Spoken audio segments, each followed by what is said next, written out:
संत ज्ञानेश्वर महाराजांच्या पालखी प्रस्थानाला अवघे काही तास शिल्लक राहिलेत आणि प्रशासनाकडे जी तयारी आहे ती पूर्ण झालेली पाहायला मिळते। एकंदरीत पालखी सोहळा कसा असणार आहे या संदर्भात पालखी सोहळा प्रमुख राजेंद्र उमाप आहेत आपल्यासोबत। वकील साहेब, मला सांगा कशा पद्धतीने सरा हे असणार आहे पालखी सोहळा?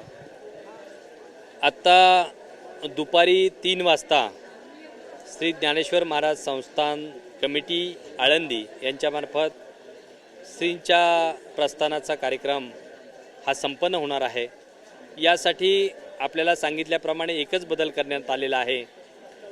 जे काही आमच्या श्रींच्या रथापुढील मानाच्या 1 ते 27 आणि श्रींच्या रथाच्या पाठीमागील 1 ते 20 आणि पोटधारक अशा 56 दिंड्यांचे आम्ही आता 10 ऐवजी 50 प्रतिनिधींना वारकऱ्यांना प्रवेश देण्याचं ठरवलेलं आहे।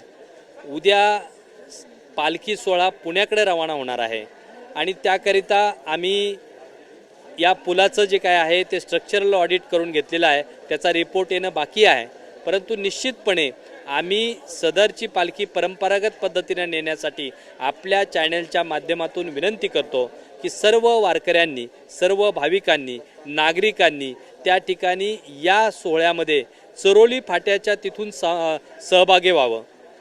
उद्या सकाळी प्रस्थान करत असताना आमचा पहिला प्रयत्न हा परंपरागत पद्धतीनं या पुलावरूनच पालखी नेण्याचा राहील, परंतु समजा तिथं जर काही अडचण आली तर पालखी आपण दुसरा पर्याय म्हणून मरकर रोडनं चरोली फाट्यावर नेत आहोत।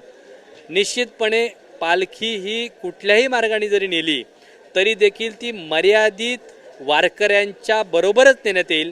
त्यामुळं मी आपल्या चॅनलच्या माध्यमातून सर्वांना विनंती करतो की या पालखी सोहळ्यासाठी आपण चरोली फाटा येथूनच सहभागी व्हावं, ही नम्र विनंती। साधारण स्ट्रक्चर ऑडिट कधी येईल आणि कधीपर्यंत निर्णय होईल की कोणत्या मार्गाने पालखी घेऊन जायची? निश्चितपणे स्ट्रक्चरल ऑडिटचा रिपोर्ट लवकरात लवकर येणं अपेक्षित आहे। आत्ता जरी कुठलाही निकाल आपण निर्णय घेतला तरी देखील रात्री पाऊस कशा पद्धतीनं पडेल, पाणी कशा पद्धतीनं येईल त्यावर सगळी परिस्थिती अवलंबून राहणार आहे। जर पुराचा जास्त पाणीवाढ झाली पुराच्या याच्यामध्ये किंवा पाऊस जास्त पडला तर निश्चितपणे या नियोजनामध्ये बदल होऊ शकतो, परंतु आमचा प्रयत्न हा ए आणि बी प्लॅन जो आहे त्याप्रमाणे राहणार आहे। नक्कीच आपण पाहिलं की खरं तर आज पालखी प्रस्थानाला अवघे काही तास शिल्लक राहिले आहेत, मात्र या ठिकाणी मोठ्या प्रमाणामध्ये पाऊस पडतोय आणि या पावसामुळे पालखी मार्गामध्ये कोणते बदल करायचे आहेत का त्या पुलाचं स्ट्रक्चर ऑडिट आल्यानंतरच खरं तर या संपूर्ण गोष्टी त्या पुढे होतील। मात्र काही वेळानंतरच या ठिकाणी संत ज्ञानेश्वर महाराजांचा पालखी सोहळ्याचा प्रस्थान सोहळा मात्र या ठिकाणी होताना आपल्याला पाहायला मिळणार आहे। कॅमेरामॅन अभिजित पिसासह मी सुनील दगडे, TV9 मराठी, आळंदी, पुणे।